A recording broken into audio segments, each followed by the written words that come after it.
Escutando a alma, posso sentir meu interior refletir com calma. Tenho a semente do mais puro amor que vem de Deus, que é meu Pai. Quero livrar meu coração do jugo cruel da ilusão e descobrir que o tesouro da alma é a intenção. Ter atitudes de amor e não deixar morrer o bem. Jesus nos ensinou a amar a Deus e ao próximo como a mim também. Boa tarde a todos. Com muita alegria que eu estou aqui na minha terra natal. Me deram o tema do Humanizar como palestra, né? Então eu desenvolvi esse tema em cima dos meus próprios estudos. E vocês vão ver sempre a fonte do que estiver escrito ali, porque de mim eu não tem nada, né? Eu costumo dizer que eu não sou palestrante, eu sou expositora, né? Eu venho expor e compartilhar experiências daquilo que eu aprendo para mim. Eu tenho uma profunda gratidão pela doutrina espírita e principalmente de 2004 para cá, quando meu amigo Alquinder aqui me encaminhou 2 livros de presente para casa. E era Mereça Ser Feliz e o Reforma Íntima Sem Martírio, ainda na primeira edição do Inédito. E eu comecei a ler o Mereça Ser Feliz, porque ele tinha como o subtítulo Superando as Ilusões do Orgulho. E eu me achava um pouquinho orgulhosa, né? Quando eu terminei de ler, eu, caramba, eu sou um poço de orgulho. E de lá para cá, graças a Deus, né, com todos esses ensinamentos que a gente vem aprendendo, desses livros que me chegam às mãos, eu acho que eu estou um pouquinho melhor. Porque meu filho outro dia chegou para mim, me deu uma notícia assim, que ele tinha sido reprovado pela 2ª vez, né? E aí eu comecei a conversar com ele, caramba, mãe, como você mudou. Porque há 5 anos atrás eu estava ferrado.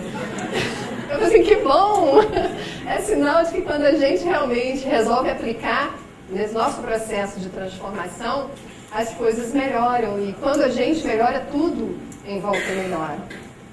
E é com essa visão que eu exponho e faço as palestras mesmo. Eu apenas compartilho com vocês o conhecimento e a experiência dessa doutrina que ela tem que deixar de ficar no nosso pensamento e tomar definitivamente o nosso coração.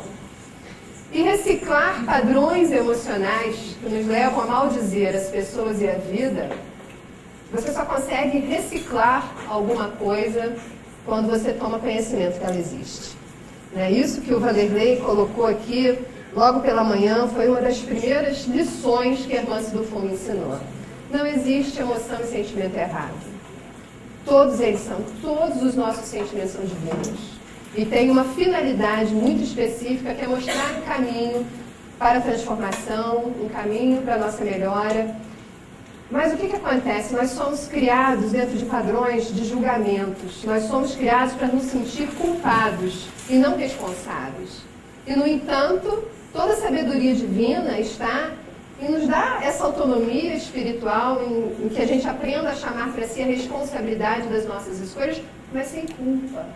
Então, o que a gente aprende de pequeno?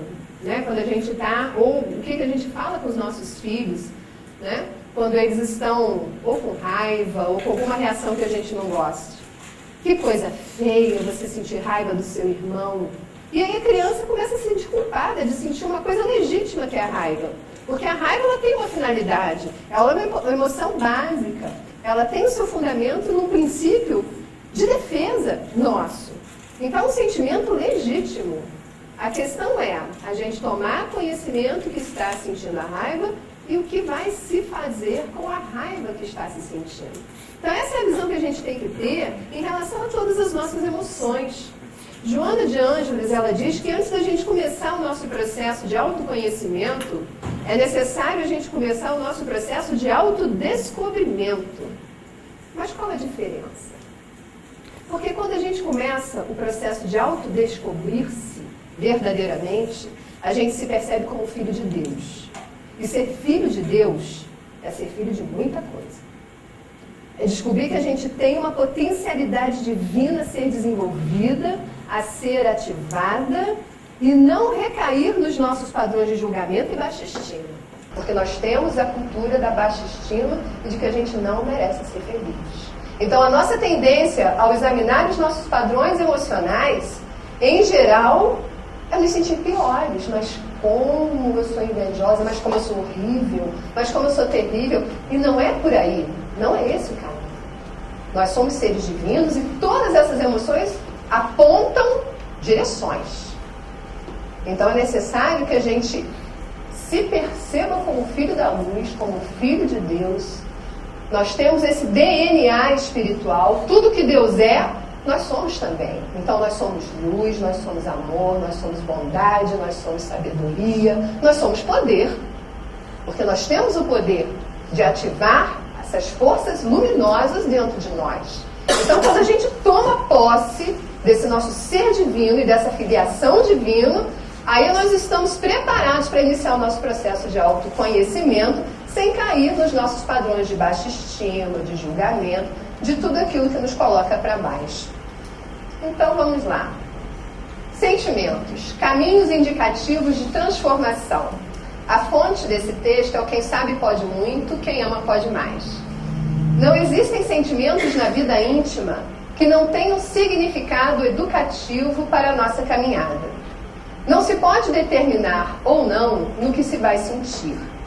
A carência de noções exatas sobre a realidade interior, especialmente sobre sentimentos, responde por inúmeras atitudes desconectadas da verdadeira intenção de melhorar. Por quê? Porque a gente começa a recair em padrões de julgamento daquilo que a gente está sentindo. E começa a achar que estamos sentindo coisas erradas. A questão não é o errado de sentir, não existe sentimento errado. O amor, a fraternidade, a afetividade, a raiva, o ciúme são emoções naturais. Que a gente deve entender a finalidade, não entrar em padrão de julgamento. A reforma íntima será resultante da habilidade em lidar com o desconhecido universo da realidade profunda do inconsciente, na qual jazem mecanismos perfeitos de evolução que necessitamos esquadrinhar. E é importante a gente perceber que todas as nossas emoções, todos os nossos sentimentos são energia. Todas as nossas emoções, todos os nossos sentimentos, eles são padrões de energia que ficaram de acordo com as nossas vivências milenares arquivadas no nosso inconsciente. Certo? Então, vamos guardar isso. São padrões de energia. E aí, o que acontece? As nossas vivências diárias são gatilhos, né? São estímulos para que determinados conteúdos venham à tona, já no nosso grau de maturidade em que hoje a gente se encontra, para que seja trabalhado. E a Rose Dufour, ela fala uma coisa fantástica. Ela diz o seguinte: o problema nunca está no outro. Né? A questão a ser trabalhada nunca é o outro. O outro é apenas um instrumento para que venha a ser trabalhado em nós aquilo que está vindo à tona. Então, se alguém me irrita, se alguém me deixa raivosa, se alguém me desperta uma ira fantástica, ele foi um instrumento. A ira, a raiva, a irritação, a impaciência são conteúdos meus. Mas o que a gente faz em geral, por falta de conhecimento? A gente estabelece que o outro é o problema e sai da convivência desse outro, retira essa outra pessoa da nossa convivência.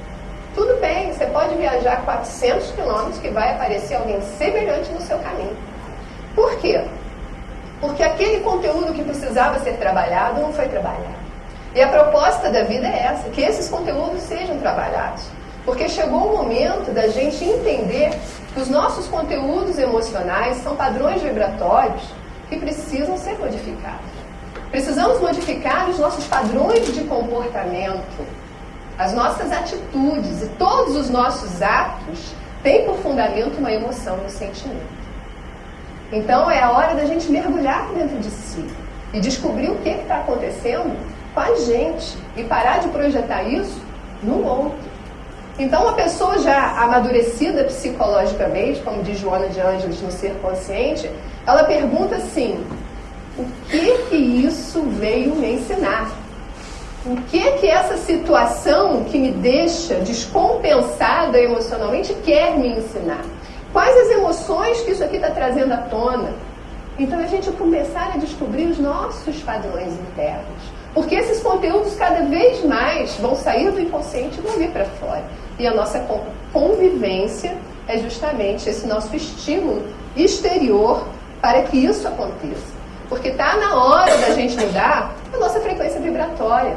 Está na hora da gente trazer à luz da consciência o que está inconsciente. Para isso, o conhecimento espírita foi fundamental. Porque a gente já entende que tudo tem um sentido, que tudo tem uma finalidade.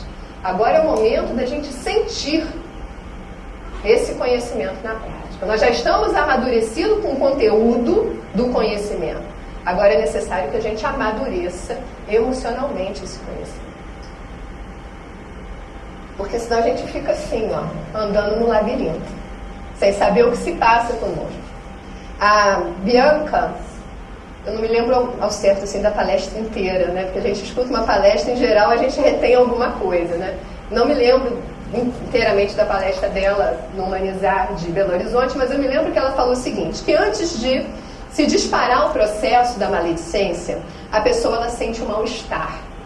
Né? Então ela sente um mal-estar que ela não sabe muito bem o que é, mas falar mal do outro ou maldizer a vida dá um certo alívio. Né? Por que isso? Porque as nossas emoções, quando elas não são gerenciadas pela nossa consciência, o que acontece? Elas podem causar muitos estragos. Né? E nem sempre a nossa primeira escolha é a melhor. Em geral, falar mal do outro, né, maldizer a vida, quando a gente entende que sentimento, que emoção, que tudo isso é vibração, é energia, que obedece à sintonia, né, que obedece à lei de sintonia vibratória, que o nosso corpo espiritual é um campo magnético de força, em que o semelhante atrai o semelhante. Então, o nosso estado íntimo, as nossas vivências emocionais, têm a capacidade de atrair outros sempre semelhantes.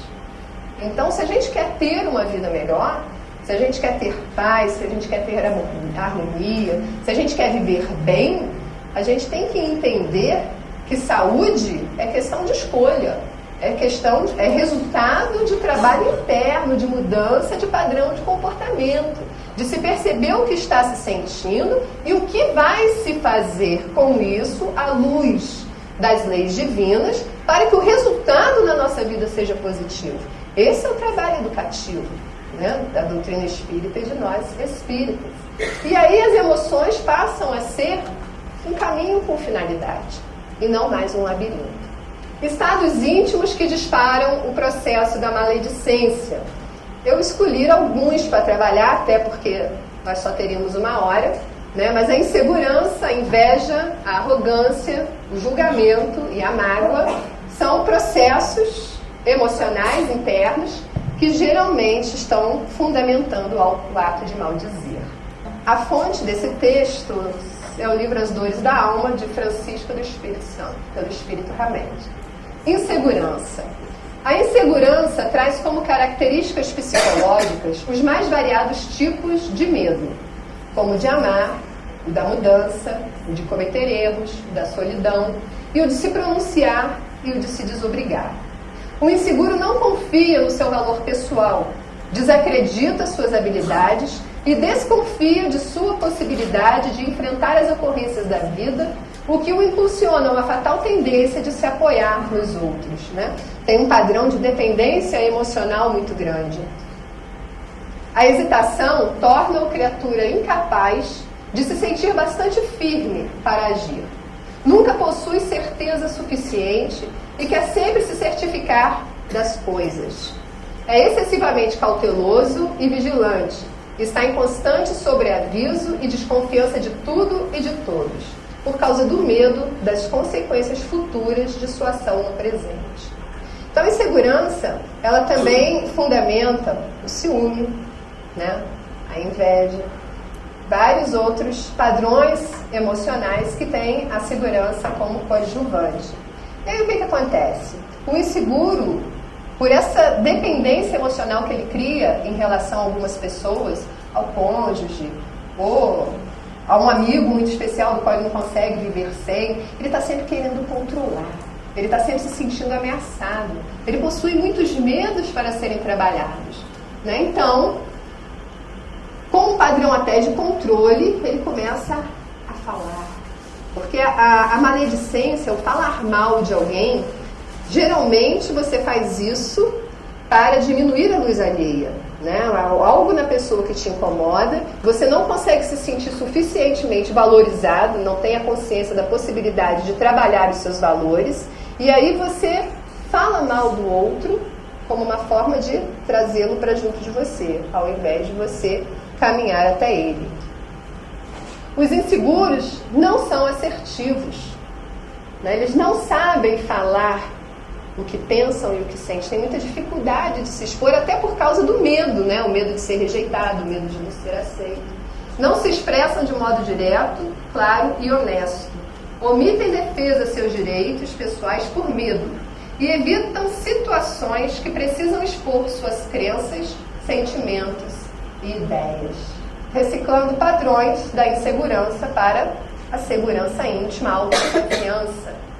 Então, é um campo de aprendizado vasto, né? A gente trabalhar a nossa segurança íntima, a nossa própria valorização. Aprender a dizer o que pensa, trabalhar a segurança de olhar o outro nos olhos. O inseguro, em geral, ele não encara as outras pessoas. Ele está sempre desviando, ele não tem aquele olhar, até porque ele tem muito medo de ser descoberto e de se expor. E quando a gente olha as pessoas nos olhos, né, aquela questão de que os olhos são o espelho da alma, né?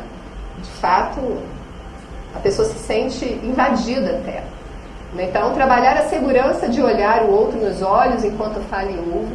Trabalhar a independência de exprimir seus sentimentos com transparência.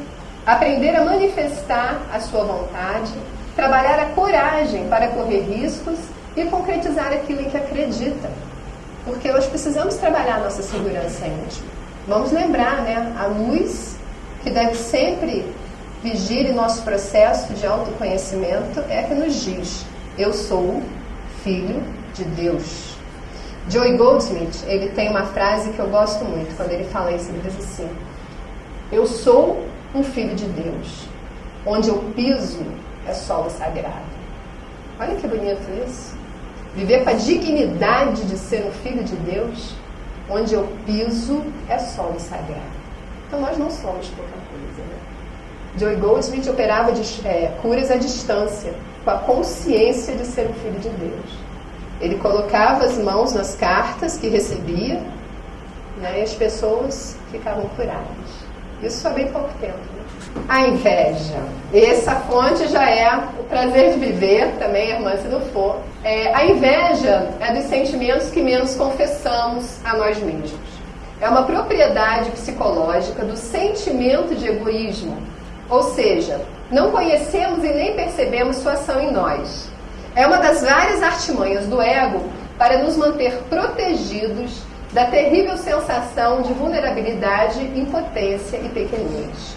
Mas olha só, é uma propriedade psicológica do sentimento de egoísmo. Vamos combinar que tanto o egoísmo e o orgulho, né, que lá no Evangelho diz que são as mazelas da humanidade, eles foram importantes para que nós chegássemos aqui hoje. Eles têm origem no princípio do instinto de conservação.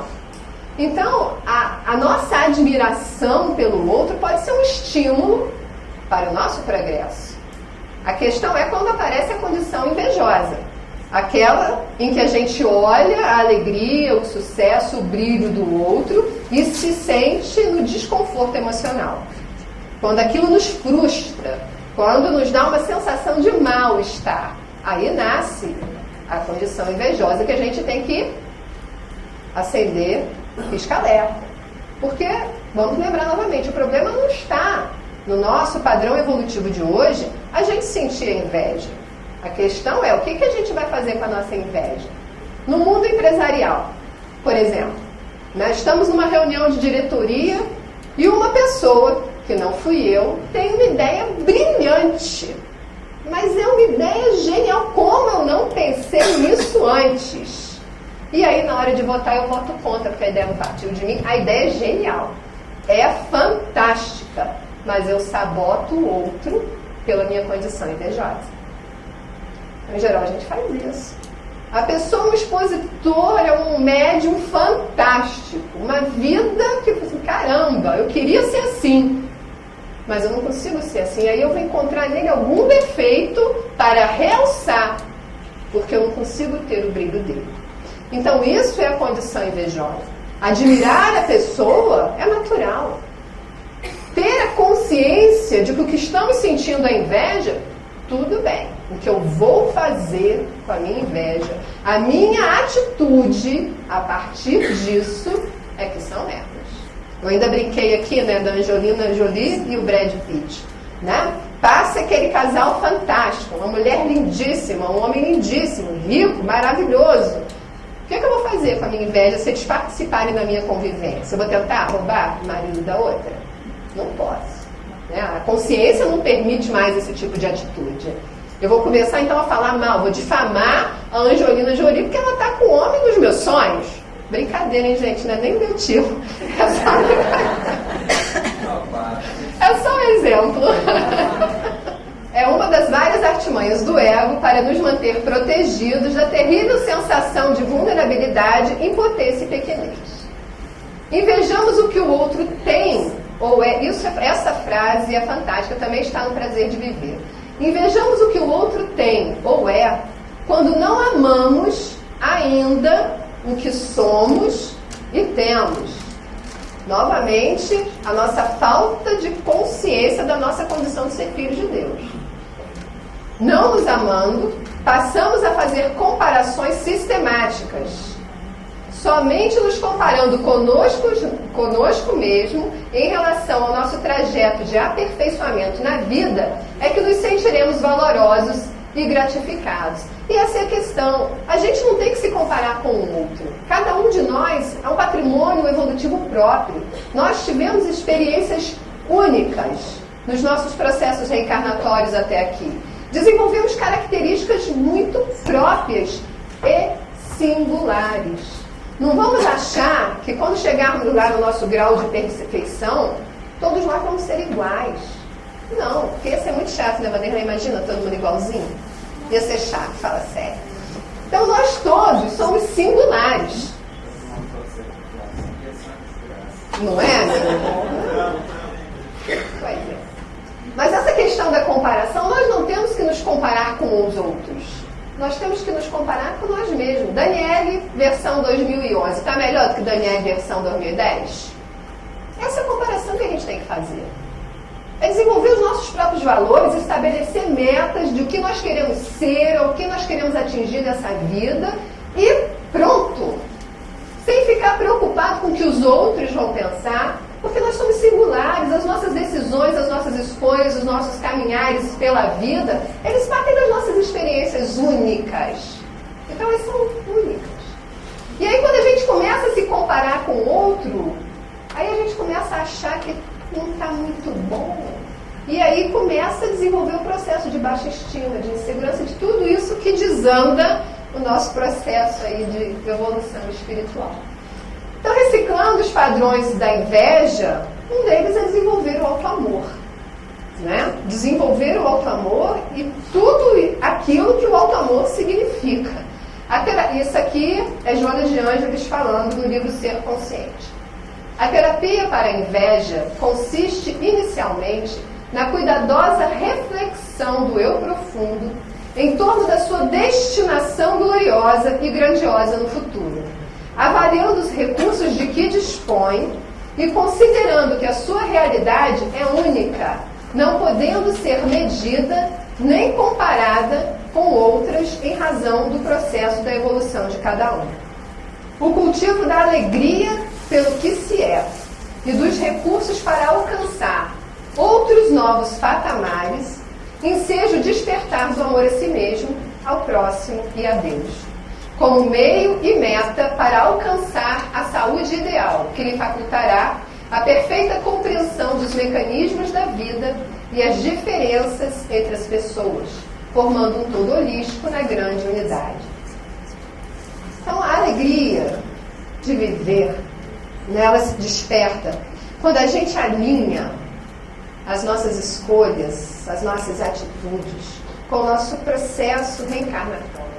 Quando a gente descobre dentro da gente, através do exame dos nossos sentimentos, e os nossos sentimentos são caminhos, eles apontam, dão direção na nossa vida. Todos eles trazem recado para a nossa alma, são recados da nossa alma. Então, a angústia, como foi falado aqui, a angústia é alma. Dona Modesta tem uma mensagem, né, que ela fala isso, que a angústia é a alma clamando por mudança. Enquanto a gente não muda, está angustiado. Então, está sentindo angustiado? Qual é a pergunta que a gente tem que fazer? O que eu tenho que mudar?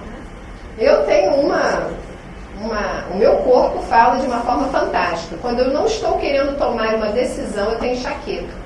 Então, eu já percebi que quando aponta a enxaqueca, eu estou postergando alguma decisão importante na minha vida. Eu não estou querendo escolher alguma coisa.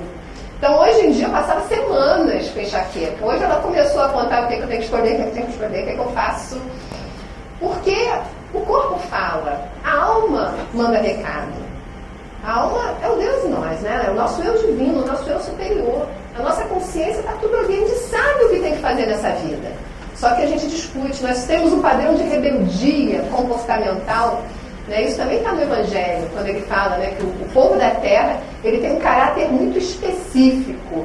Nós somos rebeldes por natureza, né? Ou seja, nós temos muita dificuldade em seguir as leis divinas, em sermos obedientes a essas leis que estão registradas na nossa consciência. Mas a gente discute com a consciência. Né? Quando ela começa a dizer, não faz isso, não é por aí a gente, não, mas eu quero fazer. Não, mas não faz, pensa bem, isso não vai dar certo. E a gente faz, e vem o quê? O remorso. A gente sabia que não era para fazer. Deepak Chopra, ele diz que nós podemos perceber quando as nossas atitudes estão alinhadas às leis divinas pelas sensações corporais. Aí ele dá uma dica. Ele diz o seguinte, quando você estiver prestes a fazer uma escolha, faça uma pergunta para o universo e perceba a resposta que o seu corpo vai dar. Se a sensação for de bem-estar, de tranquilidade, com a resposta que você obteve, com a atitude que você quer tomar, siga em frente. O karma é positivo. Mas, se a resposta for um certo desconforto, um certo frio na espinha, um enrijecimento muscular, é sinal de que a decisão que você tomou não está afinada com as leis divinas. Ou seja, de outra forma, Deepak Chopra está dizendo o quê? Que as emoções nos revelam caminhos. As nossas sensações corporais, advindas das emoções, mostram se o que estamos fazendo está coerente com as leis divinas ou não. Então a gente tem que passar a ouvir mais a consciência, ao invés de discutir com ela. Nesse padrão de auto-amor, a gente começa a desenvolver as nossas potencialidades divinas. Ou seja, acreditar e ativar na nossa capacidade de ser melhor a cada dia, justamente ouvindo a nossa consciência que vai nos dar essa diretriz. Nós somos espíritos que viemos com uma condição, como é que eu vou dizer? Uma condição de culpa muito grande. Nós sabemos, nós temos a consciência que erramos muito no passado, né? E trazemos registrado no nosso subconsciente essa nossa vontade de acertar. Então, para que a gente saia do processo de culpa, que é um processo estagnado, e caminhe no processo da responsabilidade, o que nós temos que fazer é assumir essa responsabilidade e fazermos o trabalho que nos compete nessa vida. Cada um de nós aqui sentado hoje tem isso muito claro, ou pelo menos já deve começar a ter isso claro. que a melhor forma de se resgatar o que se fez é o trabalho no bem. Até porque, vamos lembrar, sentimentos e emoções são energias que desenvolvem padrões energéticos que, para serem transmutados, precisam de novos padrões energéticos. Então, o bem que a gente faz tem a capacidade de transmutar o mal que a gente fez, modificando esses padrões. Então, nisso está a verdadeira reforma íntima. Nesse padrão de comportamento que a gente transforma a partir das nossas escolhas. E claro, na medida que a gente vai acertando, a gente vai se gostando mais. Vamos repetindo, né? Eu te amo, eu te perdoo, eu aceito que você erre. Porque como vamos poder ficar nos sentindo culpados de estarmos errando num processo que é de erros e acertos? Hermance Dufour fala que no dicionário do espírito não existe erro e acerto, existem resultados. Né? Ela diz mais, como é? Que falência à luz do espiritismo é preciso recomeçar de outra forma. Então a gente vai aprendendo isso e vai transformando a vida numa aventura bacana. Ninguém está aqui para pegar o chicote e ficar se batendo, como eu sou ruim, como eu não presto. Isso acabou. Nós somos filhos de Deus. Onde nós pisamos é solo sagrado. Nós somos luz, nós somos potencialidade pura. Então vamos acreditar nisso e desenvolver esses novos padrões. A arrogância, qualidade ou caráter de quem, por suposta superioridade moral, social, intelectual ou de comportamento, assume atitude prepotente ou de desprezo com relação aos outros. Orgulho, ostensivo, altivez. Quem nunca ouviu aquelas frases padrões, né? Você sabe com quem você está falando? Quem você pensa que é para falar comigo desse jeito? Aquele que fala isso se julga um pouquinho melhor do que o outro, né? Pensa bem. Você sabe com quem você está falando? Ou seja, seu ser desprezível que não é igual a mim. Não é? É mais ou menos isso que fica subentendido. Mas isso acontece muito. Na época que eu militava realmente dentro do direito, caramba, tem pessoas que dão carteiradas em relação a isso, né? O egoísmo, aí olha só também como é que tudo que existe em nós é divino, né? Basta que a gente desenvolva esse olhar. Esse já é outro livro, viu, gente? Escutando Sentimentos, também da Hermance Dufour. O egoísmo é o sentimento básico. A arrogância é a atitude íntima derivada desse alicerce de sensações nascidas no coração ocupado exclusivamente com o seu ego. Uma compulsiva necessidade de ser o primeiro, ser o melhor, manifestada através de um cortejo de pensamentos, emoções, sensações e condutas que determinam o raio espiritual no qual a criatura transita. Então vamos lembrar novamente, né? Esse padrão energético no egoísmo, ele está fechado. Então o raio espiritual que a pessoa atua é aquele dele com ele mesmo. Ele não consegue olhar o outro. Ele não consegue ceder para o outro. É um padrão orgulhoso de ser, né, em que tudo que parte da pessoa arrogante é melhor. O modo de pensar a vida, as verdades absolutas. O arrogante, em geral, é um grande inseguro. Né? Muito embora ele ostente uma segurança nessa arrogância, mas ele não tem muita certeza das verdades absolutas dele. Mas briga e luta por elas. Desenvolve padrões de rigidez, competição, imprudência e prepotência. A rigidez é a inflexibilidade, né? Aquela coisa. Eu me lembro que algumas reuniões ficam marcadas assim na nossa vida. E uma vez eu estava numa reunião mediúnica em que veio, né, para ser tratado um espírita que havia desencarnado, mas ele era muito rígido. Sabe aquele espírita rígido, crítico no comportamento alheio? E ele veio com um sentimento de culpa muito grande. E por ele ter vindo através de mim, eu registrei toda a emoção. E aquilo me deixou assim, foi uma das noites que eu nunca esqueci em trabalho de desobsessão. E ele veio com muita culpa e não se perdoava de jeito nenhum. Aquela coisa, eu não me perdoo, eu tinha um conhecimento, eu doutrinava, eu participava de reuniões como essa, e falava com os espíritos: eu não me perdoo pelo tempo que eu perdi e por não ter conseguido modificar. E aí, quando ele saiu, a minha mentora chegou e falou assim: essa é a medida. Eu estava no meio da reunião, não parei para pensar muito naquilo, mas quando eu retornei para casa, né, nos meus momentos de prece, antes de dormir e tal, eu fiquei pensando, né, essa é a medida? Eu pedi a ela, né, me explica o que você quis dizer com isso. Essa é a medida. Aí me veio, que medida era essa? Né?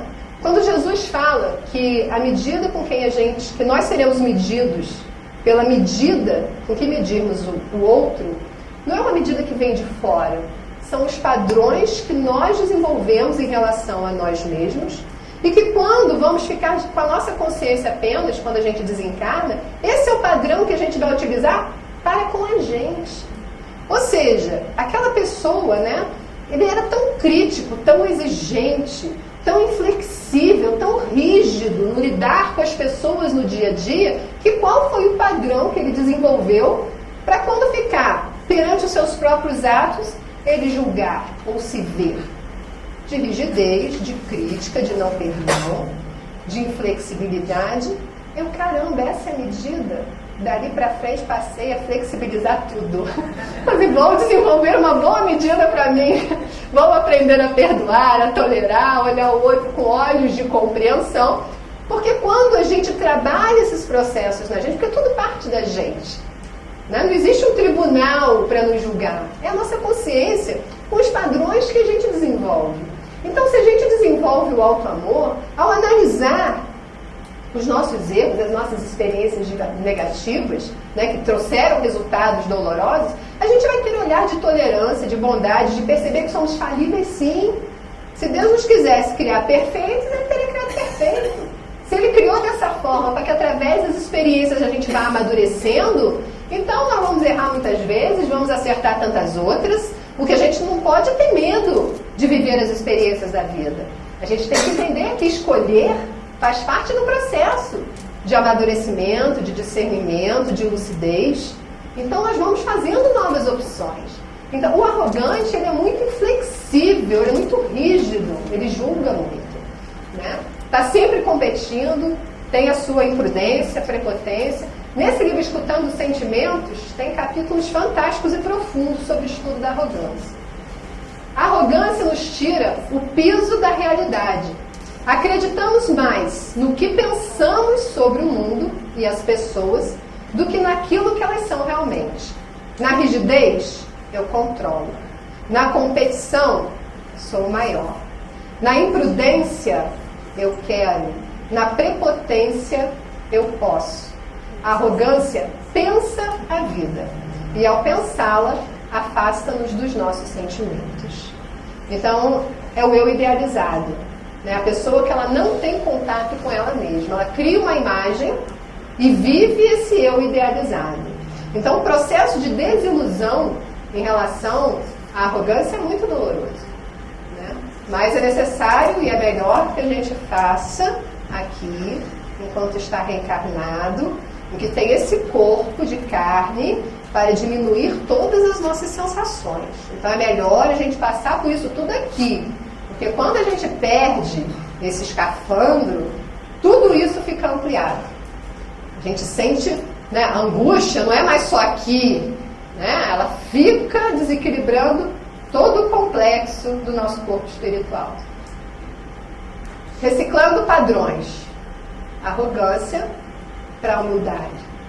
E aí a gente vê o que vem a ser verdadeiramente, como a gente entende mal o que vem a ser a humildade, né?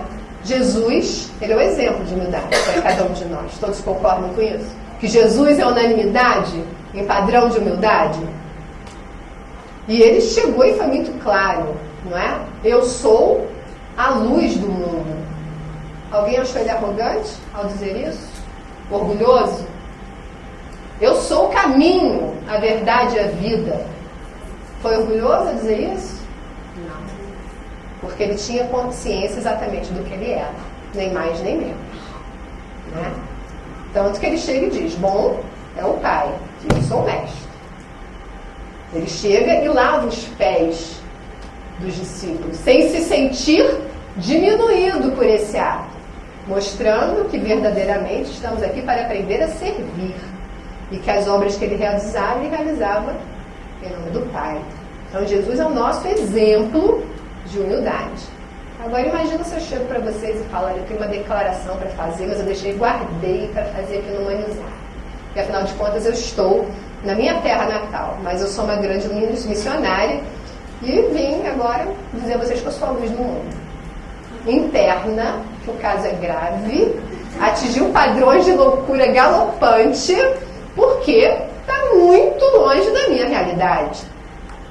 Não é isso? A mesma coisa também chegar para vocês e dizer assim: olha, estou aqui fazendo essa palestra, mas eu não sei muito bem se eu tenho essa capacidade, vocês me desculpem, mas eu estou aqui num padrão de falsa humildade, de falsa modéstia. Né? Se eu aceitei, é porque é um desafio que eu acho que eu tenho condição de fazer. Então, é você descobrir a medida. É sempre a medida. Nem para mais, nem para menos. Mas abro parênteses para dizer que de humildade eu estou muito longe. Não ainda faz parte da minha condição dia a dia. Mas eu tenho a consciência que é um padrão emocional que eu estou buscando desenvolver nos meus erros e acertos do meu dia a dia. Até para sair da minha condição orgulhosa de ser, que é onde eu tenho vivido nesses milhares de reencarnações aí, vidas afora. O humilde examina e pondera o orgulhoso, porque também um dia o foi. É processo evolutivo igual para todo mundo. O arrogante, porém, como ainda não conquistou a humildade, não sabe apreciar e valorizar a simplicidade. São aquelas pessoas que não fazem, elas se sentem diminuídas quando tem que, de repente, fazer alguma tarefa que ela acha que não é digna dela. Então, pediu para varrer o centro, você se sentiu desconfortável. Por que eu vou varrer o centro? Meu amigo, dá aqui a vassoura. Corre o risco de eu sair voando, mas tudo bem. Vamos lá, eu varro. Vamos aprender a quebrar esses padrões de comportamento. Vamos estar atentos àquilo que sentimos quando essas coisas são exigidas da gente. Por que não arrumar o nosso centro? Por que não servir uma pessoa, pegar uma água, fazer um favor, sair desse padrão fechado do egoísmo e caminhar na direção do outro, quebrando esse padrão? Vamos lembrar a mensagem de Jesus. Se alguém te pedir a capa, cede também a túnica. Se alguém te pedir que ande com ele 1000 léguas, ande com ele 2000. Ou seja, saia do seu padrão de circuito fechado, egoísta, em que você só está pensando em você e caminha na direção do outro. No início vai ser difícil, porque quebrar padrão não é algo muito fácil. Mas é necessário que a gente tenha consciência. Eu me sinto desconfortável quando essas situações me acontecem. Quando alguém me pede para fazer algo que eu não me sinto confortável para fazer, porque eu acho que eu estou me sentindo diminuído. Opa! Sinal de alerta. Se eu tenho um compromisso com a minha reforma íntima, com a minha transformação moral, aí é que eu tenho que estar mais atento mesmo. Pegar muita vassoura, servir muita gente, se colocar para ajudar, para ir na direção do outro, para ir mudando conscientemente essas atitudes para se criar novos padrões. Aliás, só quem tem plena consciência do seu valor pessoal é que não precisa se exaltar. Quem não tem, exibe de maneira ousada e insolente sua capacidade, poder, prestígio e cultura. A maior dádiva do humilde é a sua confiança na organização divina. Lembra que eu falei que nós somos rebeldes por natureza? Que a gente está sempre discutindo com a nossa consciência, a nossa dificuldade de ser obediente a essas leis que a nossa consciência traz, né? Então, o humilde não. Ele confia na sua consciência, nas suas escolhas, elas são afinadas com o que o seu coração está dizendo. Ele se norteia pelo seu guia interior. Sabe que tudo está sob controle harmonioso do universo. E por isso, não teme entregar as rédeas da sua existência para a soberania das mãos celestes. Difícil, né? Lidar com desapego, né? Que a gente, no nosso padrão ainda orgulhoso e egoísta de ser, a gente quer controlar tudo, né? E isso chega a ser paradoxal, porque a gente sabe que a vida é impermanência, que tudo muda o tempo todo, e a gente está sempre em busca de quê? De segurança. Ou seja, isso é contrário a própria permanência da vida. E a gente sabe que vai deixar tudo que for carregável nessa vida mesmo. Mas a gente se apega às coisas, né? E depois não sabe por que sofre. Mas isso é por aí. O humilde não, ele tem plena confiança nas leis divinas e ele solta. Ele vive a vida de acordo com o seu guia interior. De modo adverso, o vaidoso é impositivo, impetuoso e intransigente, não respeitando a determinação superior que há nas criaturas e criações. Ele se nutre de uma aura de infalibilidade e de uma tendência obstinada em fazer as coisas com perfeição. Isso é do livro Os Prazeres da Alma, de Francisco do Espírito Santo, pelo Espírito Amém. Esse já é escutando sentimentos. Humildade é saber quem se é, nem mais, nem menos. É o estado da mente que se despe das comparações para fora e passa a comparar-se consigo mesma, mensurando a realidade de si mesma. Quando nos abrimos para legitimar a humildade em nossas vidas, adotamos-nos como somos, aceitamos nossas imperfeições, aprendemos a gostar de nós, eliminamos a ansiedade de competir para denegrir ou excluir. Então, novamente, a humildade também é um padrão de auto-amor. É uma potencialidade divina que todos nós temos para ser ativado, para ser trabalhado. Então, aceitar como nós somos, aceitar as nossas imperfeições, trabalhando para transformá-las, aprender a gostar de quem nós somos. Nós hoje estamos no nosso melhor patamar evolutivo, gente. Vamos pensar dessa forma. Nós já vivemos muita coisa. Já temos a vontade de trabalharmos no bem, de trabalharmos na luz. Então é uma questão de estabelecer metas e seguir em frente. Agora, sem padrões de perfeccionismo. Querer acertar, querer se alinhar às leis divinas é natural e é bom. Mas se cobrar, se culpar pelo que ainda nós erramos, errar faz parte da caminhada. Aliás, Joana de Ângeles diz isso, né? Através de Divaldo Franco. Só tropeça quem está a caminho. Não é isso? Só cai quem um dia se levantou. Porque senão você não sai do lugar. Se você ficar com medo por conta das possibilidades de errar, faz parte. O compromisso é acertar. A intenção, né? A intenção ela é sempre levada em consideração no Livro dos Espíritos. Vamos prestar atenção nisso. A intenção é a mola de tudo. Então, qual é a nossa intenção? Sempre. É fazer o melhor, é acertar. Na arrogância, em geral, quando a gente fala mal do outro, é porque o outro não concorda com a gente. Ele discorda, a gente se melindra com muita facilidade, a gente se magoa com muita facilidade. Então, é uma forma de aliviar esse mal-estar, falando do outro, que teve a ousadia de discordar da gente. No julgamento é um pouquinho diferente. Por projeção psicológica, tendemos a perceber nos outros, com certa facilidade, nossos conflitos, necessidades, dificuldades, recusando-se a vê-los em nós mesmos. Se no exterior algo nos incomoda profundamente, isso significa que não estamos em harmonia interior e, portanto, devemos analisar melhor e estudar com mais atenção o correspondente em nosso mundo íntimo. As exigências do passado criam um padrão de comportamento mental caracterizado por uma constante cobrança e acusação, fazendo com que se projete tudo isso sobre os outros.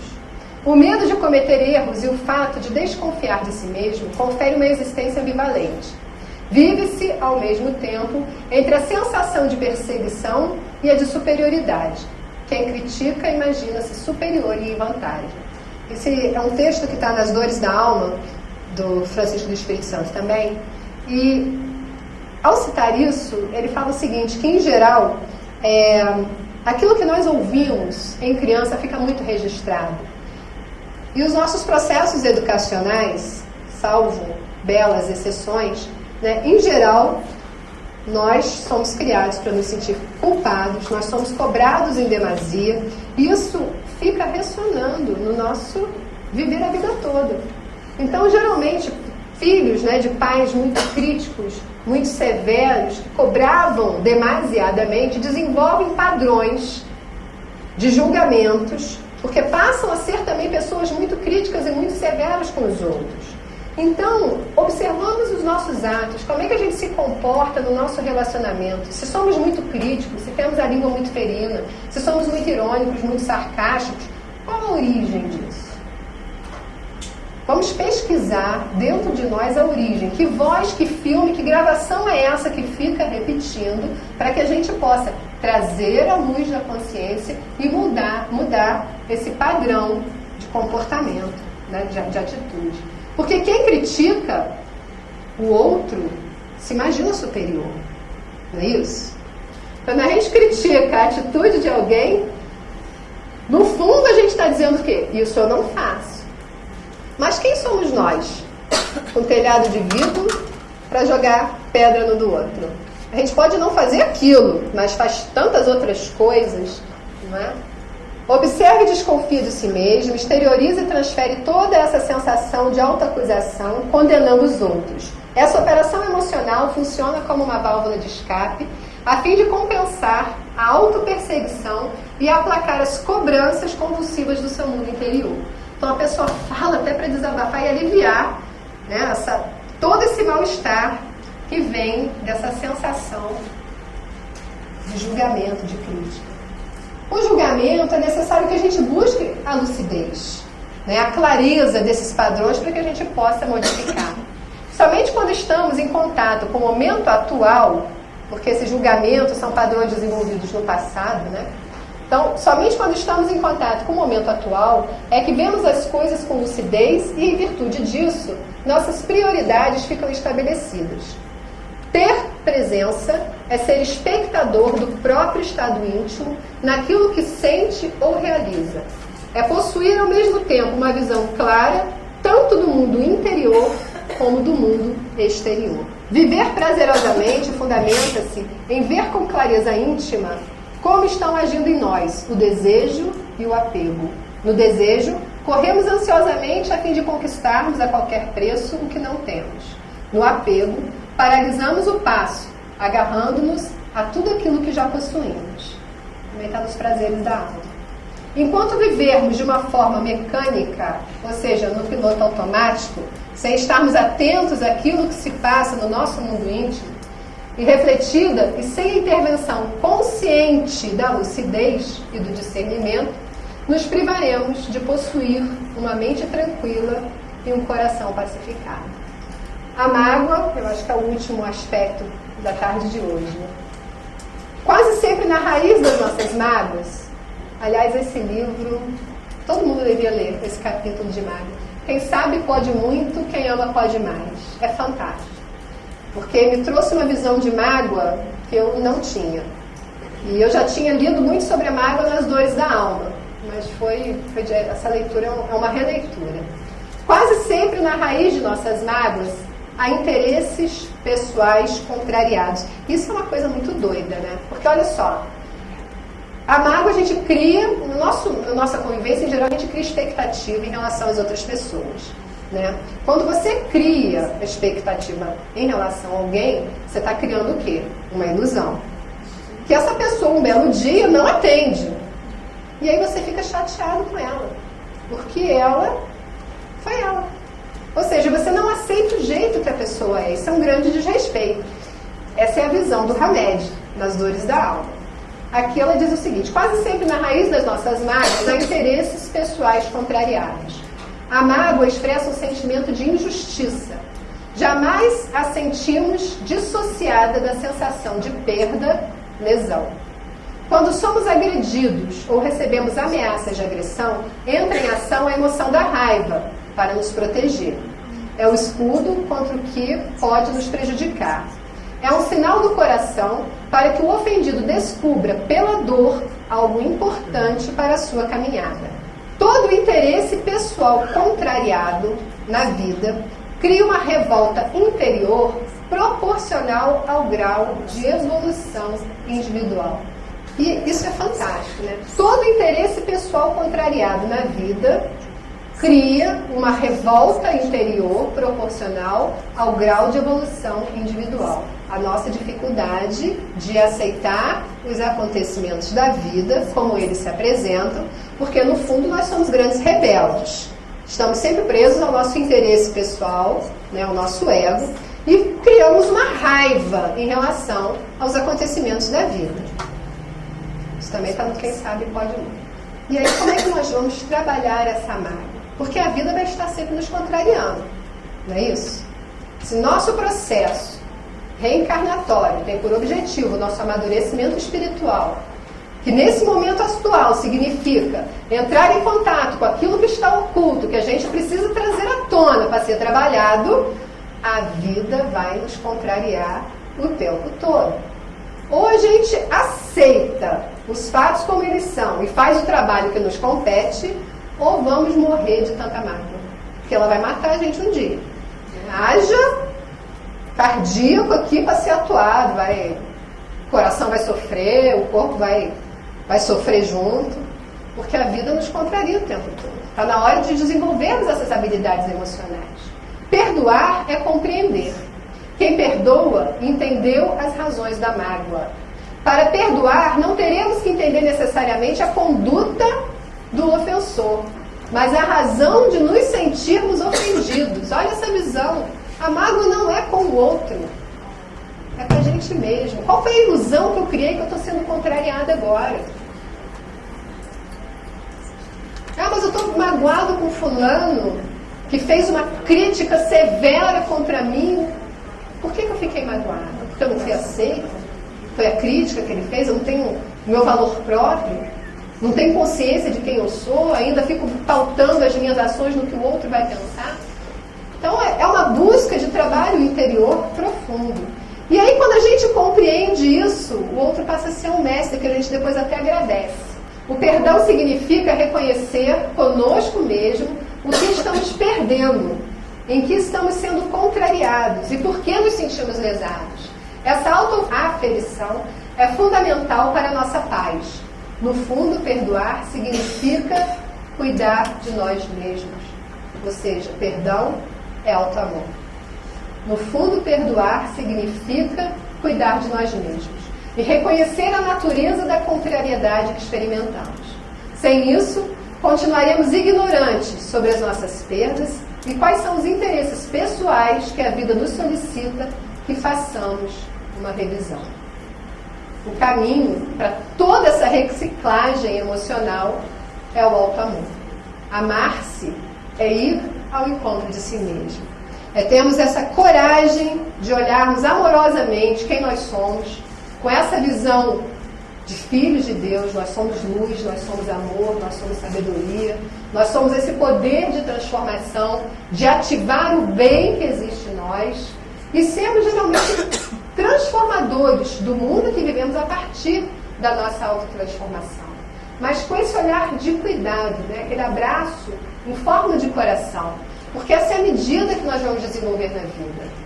Tudo o que nós falamos que devemos fazer com o outro, primeiramente nós temos que desenvolver como medida para nós. Auto-amor, auto-perdão, auto-aceitação. É a tolerância de aceitarmos que tudo tem um ritmo muito próprio para acontecer na nossa vida. Não se faz processo evolutivo e progresso espiritual em saltos quânticos assim. É um processo, tudo tem o seu tempo certo de acontecer. E quando nós descobrimos que esse guia interior está em nós, a gente busca dentro de nós sentir o ritmo da vida. A gente percebe que tempo não se mede, tempo se sente. Aliás, como tudo na vida. Que Jesus nos abençoe nesse nosso caminhar. Vamos agradecer sempre muito profundamente esses amigos espirituais que estão nos trazendo essas obras maravilhosas, né? E vamos fazer esse caminho de alto amor a partir desse encontro conosco mesmo. Muito obrigada.